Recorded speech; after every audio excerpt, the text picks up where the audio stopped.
এনটিআরসির নবম বিজ্ঞপ্তি প্রকাশের অনুমতি পেতে ফের প্রস্তাবের নির্দেশ মন্ত্রণালয়ের এবং নতুন প্রস্তাবে 18তমদের জন্য যে পদ সংরক্ষিত রাখা হবে তার উল্লেখ করে প্রস্তাবনার কথা বলা হয়েছে। এর পাশাপাশি এনটিআরসি এর প্রতিষ্ঠান প্রধান পদে নিয়োগের ভাইবা দ্রুত শুরু করার জন্য ধারাবাহিক আন্দোলন তথা লং মার্চের ঘোষণা দেওয়া হয়েছে।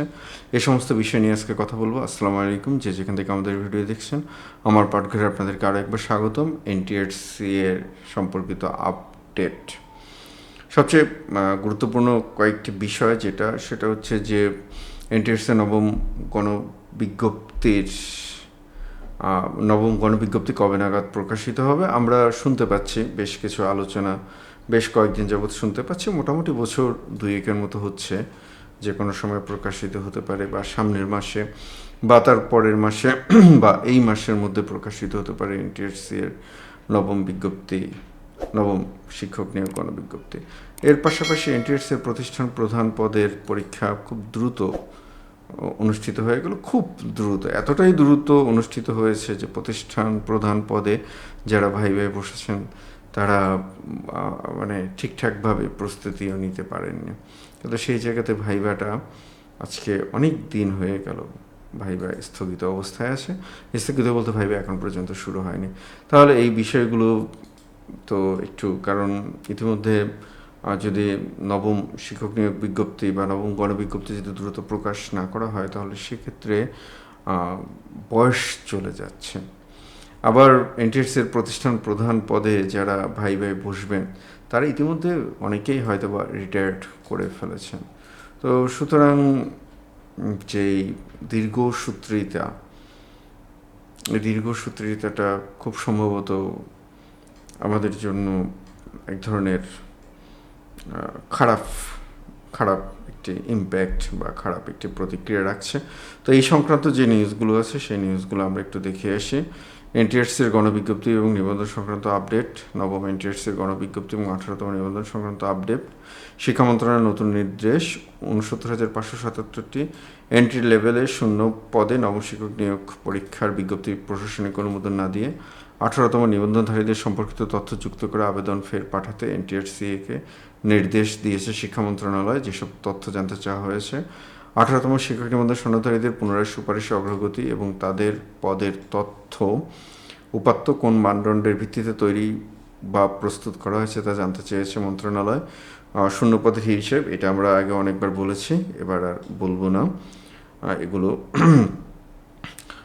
প্রতিষ্ঠান প্রধান এবং সহকারী প্রধান পদের ভাইভা সংক্রান্ত আপডেট, এমপিওভুক্ত শিক্ষা প্রতিষ্ঠান প্রধান এবং সহকারী প্রধান পদে নিয়োগের স্থগিত ভাইভা দ্রুত শুরুর দাবিতে প্রার্থীরা জাতীয় প্রেস ক্লাবের সামনে মানববন্ধন করেছেন। 24 জুলাই 2026 পরীক্ষা এবং ফলাফল পরিসংখ্যান। 18 এপ্রিল 2026 লিখিত পরীক্ষা অনুষ্ঠিত হয় এবং 22 এপ্রিল এর ফলাফল প্রকাশ করা হয়। পাশের হার ছিল মাত্র 31%।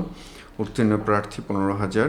শিক্ষকদের ক্ষোভের কারণ, শিক্ষামন্ত্রী ডক্টর আনামুল ইহসানুল হক মিলন পরীক্ষা পদ্ধতি এবং ফলাফলের স্বচ্ছতা নিয়ে সন্তোষ প্রকাশ করলেও ফলাফল প্রকাশের 3 মাস পার হয়ে গেলেও এনটিআরসি এখনও ভাইবার তারিখ ঘোষণা করেনি। মাননীয় প্রধানমন্ত্রী জনাব তারেক রহমানের সরাসরি হস্তক্ষেপ চাওয়া হয়েছে। শিক্ষামন্ত্রী ডক্টর আনামুল ইহসানুল হক মিলন এবং মাননীয় প্রধানমন্ত্রীর শিক্ষা উপদেষ্টা মাহাদি আমিন স্যারের সরাসরি হস্তক্ষেপ চেয়েছে।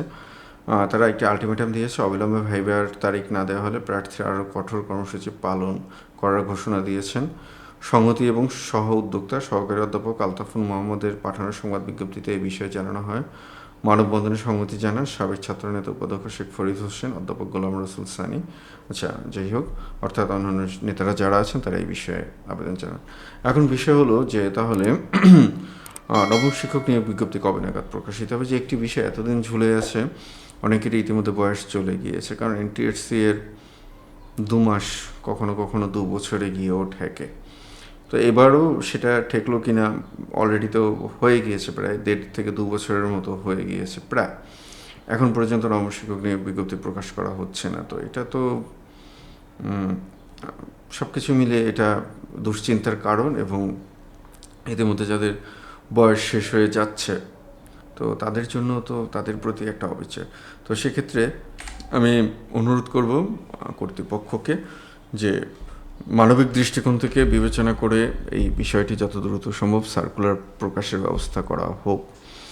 আর এখন পর্যন্ত নবম শিক্ষক নিয়োগ বিজ্ঞপ্তির বিধি সংশোধিত হয়নি, তো বিধি সংশোধিত না হতে কিভাবে শিক্ষক নিয়োগ বিজ্ঞপ্তি প্রকাশ করা হবে এই বিষয়টা আমার মাথায় আসে না। তো আমরা যে সমস্ত মানে বিভিন্ন জায়গা থেকে তথ্য নেওয়ার চেষ্টা করেছি, হয়তো বিধি সংশোধনের কাজ চলছে। আর যে কোনো একটি বিধি সংশোধিত হতে সময় লাগে, এর অনেকগুলো ধাপ আছে। প্রথমে সংশ্লিষ্ট মন্ত্রণালয়, সেখান থেকে আইন মন্ত্রণালয়, এর মাঝখানে শিক্ষা মন্ত্রণালয় তো আছে, জনপ্রশাসন মন্ত্রণালয়, এর পাশে আইন মন্ত্রণালয় যদি ভেটিংয়ের দরকার পড়ে, অর্থাৎ আইনি বিষয়গুলো যদি বিবেচনার দরকার পড়ে সেটা, সেখান থেকে জনপ্রশাসন মন্ত্রণালয়, ক্ষেত্রবিশেষ অর্থ মন্ত্রণালয়, তারপরে মাননীয় প্রধানমন্ত্রীর সদয় অনুমতি, এরপরে সেই বিধি পরিবর্তন হয়। তো এটা হতে একটু সময় লাগে। এখন সেটা অ্যাজ ইউজুয়াল যে সময়, সেই সময় যদি আমরা বিবেচনা করি তাহলে নবম শিক্ষক নিয়োগ বিজ্ঞপ্তি এটা নিয়ে আমরা আসলেই হতাশ। তারপরেও আমরা কর্তৃপক্ষকে অনুরোধ করব যে যত দ্রুত সম্ভব বিজ্ঞপ্তি প্রকাশ করা হয়। আর প্রতিষ্ঠান প্রধান পদে ভাইবা, এটা মানে আমার কাছে মনে হয় যে অহেতুক, যে ওই সময়টাতে যেরকম অহেতুক দ্রুত, মানে অহেতুক বললে মানে অপ্রয়োজনীয় দ্রুততার সাথে যেভাবে পরীক্ষাটা নেওয়া হয়েছে, সেভাবে দ্রুততার সাথে যদি ভাইবাটাও নেওয়া হতো, তাহলে যে সমস্ত শিক্ষকরা প্রতিষ্ঠান প্রধান হওয়ার স্বপ্ন দেখছেন তারা হয়তো বা প্রতিষ্ঠান প্রধান হতে পারতেন। পরীক্ষা নিয়ে যে বিষয়টা আমরা শুনেছি যে দুর্নীতির একটি বিষয়, কিন্তু সেটার প্রমাণ পাওয়া যায়নি। যেহেতু আমি এগুলো নিয়ে কাজ করি এবং বেশ অনেক সিনিয়র শিক্ষকরা আমাদের সাথে যুক্ত আছেন এনটিআরসির প্রতিষ্ঠান প্রধান পদে ভাইবায়, তারা আমাদের সাথে যুক্ত আছেন ভাইবা প্রস্তুতি। তো সুতরাং তাদের মতামত আমরা যতটুকু জানতে পেরেছি যে সেরকম বড় ধরনের কোনো অনিয়ম বা দুর্নীতির খবর আসেনি, কিন্তু তারপরেও এটা দেরি হচ্ছে। এটার পেছনে একটা কারণ আছে, একটা মামলা চলমান আছে। সেই মামলাটি আমি এখন জানি না যে সেই মামলাটি চূড়ান্তভাবে সেটেলড হওয়ার জন্য কর্তৃপক্ষ অপেক্ষা করছে কিনা। যদি হয় তাতেও তো সময় লাগবে। তো সব কিছু মিলিয়ে যে আসলে একটু হতাশার মধ্যেই আছে। এখন তাহলে প্রস্তুতি নেবেন কিভাবে যারা নবম শিক্ষক নিয়োগ বিজ্ঞপ্তি অর্থাৎ নবম গণবিজ্ঞপ্তিতে যারা শিক্ষক হতে চান এবং যারা প্রতিষ্ঠান প্রধান পদে ভাবে অংশগ্রহণ করতে চান। আমার পাঠঘর আপনাদের সাথে আছে। আমার পাঠঘর আপনাদের জন্য কোর্স এবং আপনাদের যে বই দরকার বা যেই ম্যাটেরিয়ালস দরকার সেগুলো আমরা তৈরি করেছি, প্রস্তুত করেছি। বিভিন্ন সময় ভিডিওতে আমরা দেখিয়েছি, আজকে আর দেখাবো না। তো এই বিষয়ে আপনারা যদি আরও বিস্তারিত জানতে চান তাহলে আমাদের হোয়াটসঅ্যাপ নাম্বারে যোগাযোগ করুন, অথবা সরাসরি কল দিন, অথবা কমেন্টও আপনারা জানাতে পারেন।